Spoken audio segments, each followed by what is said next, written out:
မင်းများနေတဲ့ green light လေးစာ file light လေးကျွန်တော်တို့ TMO မှာရောက်ပါပြီခင်ဗျာဒါလေးကသူ့ရဲ့ box လေးပါ box ထဲမှာပါလဲကြည့်အောင် box ထဲမှာသူ့ရဲ့ main unit ပါမယ်ပြီးရင်ကျွန်တော်တို့ဒီမှာသူ့ရဲ့ user manual စာအုပ်လေးပါမယ်ဗျ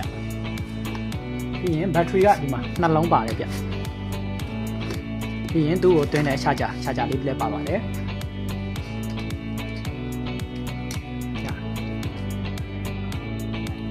ကဲဒါလေးစမ်းပြပြီးမယ်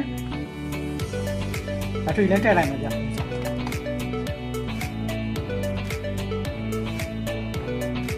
အော်လေးဖွင့်လိုက်မယ်မဒီကလေးလိုက်ထားတယ်သူအောက်မှာနေစားပါပြီဗျနေစားလေးပါတယ်